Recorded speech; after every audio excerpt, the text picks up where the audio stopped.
Assalamualaikum warahmatullahi wabarakatuh. Kembali lagi bersama saya Putu Bagus Kertasegara dengan NP 21101901. Saya dari kelas 2 D4 ITA.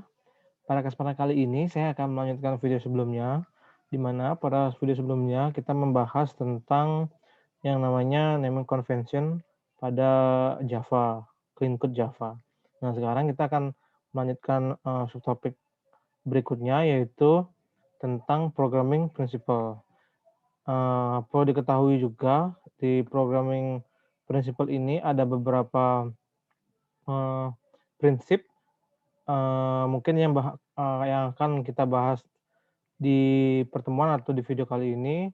Saya akan membahas KISS, keep it simple, terus ada yakni, you are gonna need it, ada dry dan repeat yourself, terus ada defensive programming, ya itu aja. Sebenarnya masih ada prinsip-prinsip yang lain, cuma yang bakal kita bahas yang saya sebutkan tadi.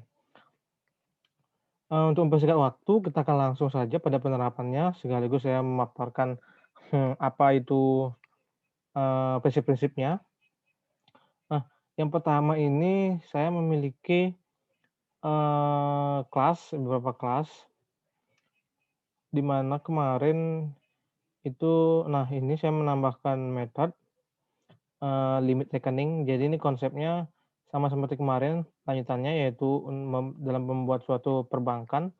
Jadi limit reckoning ini digunakan untuk limit pengambilan uang pada sebuah ATM.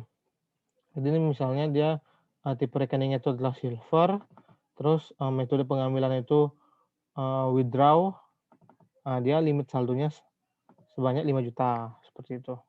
Terus kalau dia gold, itu metodenya atau fiturnya itu withdraw, itu ada limit 15 juta, seperti ini.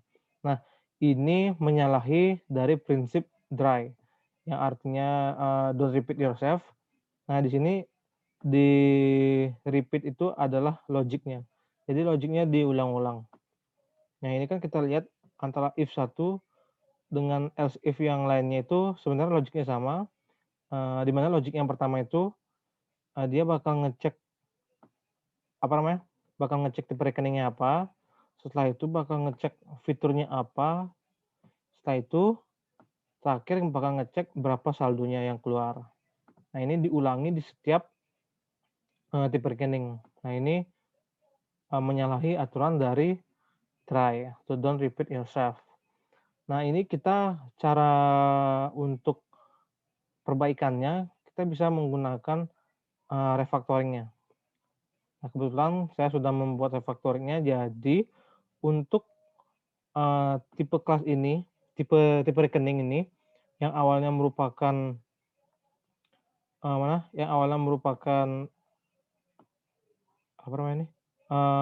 variabel string. Nah, saya membuat variabel tipe data class, itu kelas rekening, type rekening. Nah, jadi untuk mempermudahnya, setiap type rekening ini nanti di-extend oleh tipe rekeningnya. Jadi kan tipe rekening ini sebagai parent-nya, terus untuk silver, platinum, dan gold itu menjadi child-nya. Otomatis semua metode yang dimiliki oleh parent-nya dan atribut-atributnya juga itu dimiliki oleh child-nya. Jadi ini kelas type rekening itu memiliki max withdraw dan max transfer. Nah, ini yang bakal diimplementasikan atau di-set oleh setiap rekening, setiap tipe rekeningnya. Nah, itu kan ada misalnya ini silver. Nah, silver itu bakal ngeset max withdraw-nya itu 5 juta dan max untuk transfernya itu ada 10 juta. Nah, di platinum juga di-set, sedangkan di gold juga di-set. Nah, untuk logiknya itu akan ada di parent-nya saja. Nanti di max transfer dan max withdraw ini akan diisi sesuai dengan value yang ada di child-nya. Jadi seperti itu. Jadi untuk logiknya sama.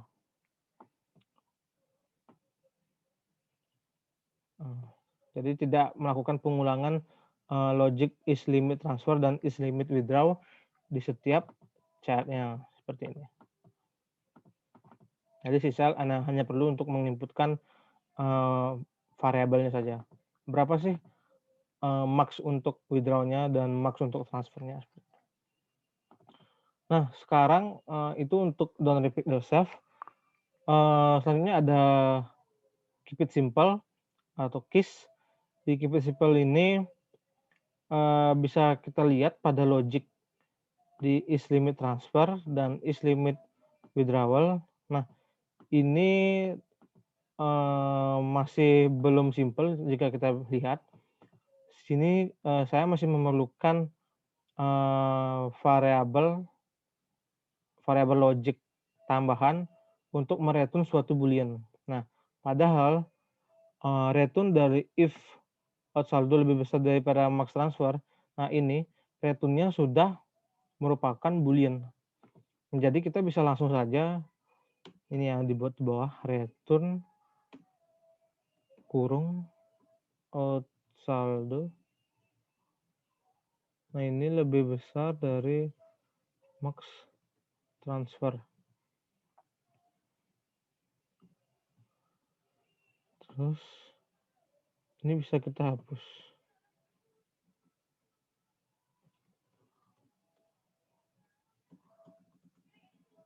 Nah, bisa kita bandingkan kan? Line of code-nya jadi cuma satu baris saja. Dan kita walaupun line of code-nya cuma satu baris, tapi kita masih paham, masih simpel tapi masih bisa dimengerti untuk penjelasannya. Nah, itu kan seperti out saldo itu lebih besar pada max transfer. Ya udah, kalau emang lebih besar, berarti kan dia di return true. Artinya boolean-nya berisi true seperti itu. Nah, ini juga sama. Yang untuk yang di sini. Out saldo lebih besar dari max withdraw. Jadi kita tidak perlu tambahan variabel boolean. Nah, seperti ini. Nah, ini kan udah menjadi lebih simpel. Selanjutnya untuk tadi itu kan keep it simple. Nah, selanjutnya ada yang namanya yakni. Yakni ini you are gonna need it. You are gonna need it. Artinya ini bisa disebabkan oleh beberapa date code atau beberapa komen. Jadi ini sebenarnya komen-komen yang return the max withdraw, para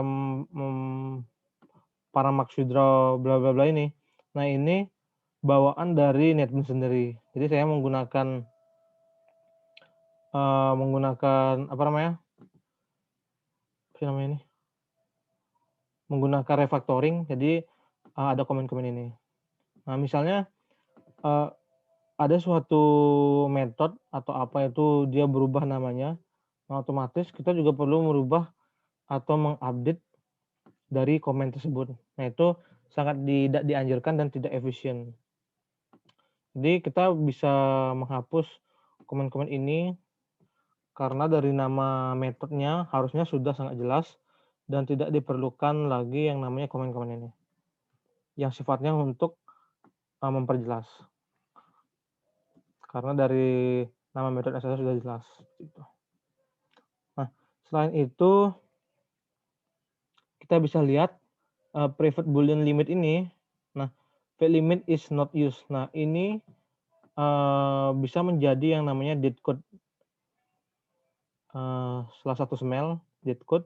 Artinya variabel ini tidak digunakan dimanapun, tetapi masih terdapat di suatu kelas. Ini kan sudah tidak berfungsi tapi masih ada. Kayak kita jaga-jaga nanti bakal dipakai lagi. Nah, itu mending kita hapus saja. Nah, seperti itu. Nah, kan kodenya jadi lebih simpel dan mudah dimengerti ya. Selanjutnya untuk apa namanya, setelah dari Yakni itu ada namanya defensive programming. Nah, pada defensive programming kali ini itu sebenarnya ada yang lagi satu yang namanya desain by contract. Jadi desain by contract itu si antara server dan si klien itu hubungan saling percaya. Jadi si server itu menyediakan service kepada kepada kliennya dengan harapan si klien ini mematuhi precondition yang disediakan oleh si server. Jadi ini ada hubungannya saling percaya, kayak seperti itu. Sedangkan untuk defensive programming itu dia percaya dengan dirinya sendiri saja. Jadi dia membuat suatu pokoknya tidak bakal menyebabkan error pada dirinya sendiri, tidak force close seperti itu. Yang tadi kan saling ketergantungan dengan yang lain. Nah, sedangkan defensive programming dia hanya percaya kepada dirinya sendiri dan tidak bergantung kepada yang lainnya. Nah, itu kita bisa coba untuk defensive programming-nya. Kemarin saya mencoba pada bagian min ini itu jika cek nasabah ini tidak ada, nah otomatis nasabahnya kan tidak ada. Maksudnya nasabah kan harusnya ada Agus, Kerta, ini. Tapi yang dicek ini tidak ada. Otomatis kurun nasabah itu juga tidak ada.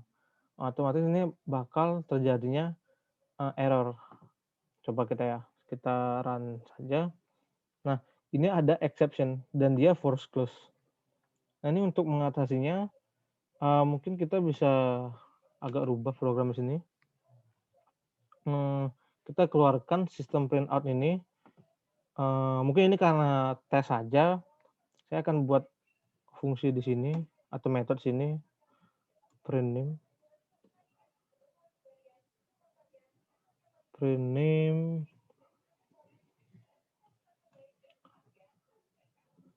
itu isinya ini. Nah, terus di sini kita akan menerapkan prinsip defensive programming. Kita bisa menggunakan try dan catch. Nah, kita akan try ya, setelah itu catch sesuai dengan errornya. Itu ada null pointer exception. Karena waktu bank cek ini dia tidak ada pengassignan suatu kurang nasabah sehingga ini masih null. Nah, karena masih null kita berikan errornya. Pakai system.out.println. Nah, ini bisa pakai misalnya tidak ada nasabah seperti ini. Nah, itu sebentar kita bisa lihat. Nah, untuk penggunaannya mungkin kita langsung aja coba di bagian di main string-nya. Main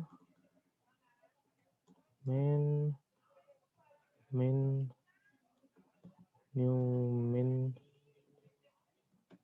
terus main print name.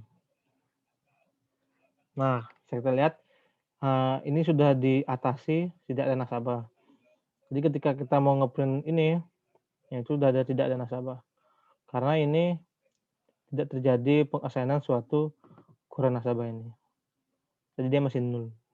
Biasanya kalau kita tidak pakai try catch atau defensive programming, dia bakal error exception yang kayak seperti sebelumnya.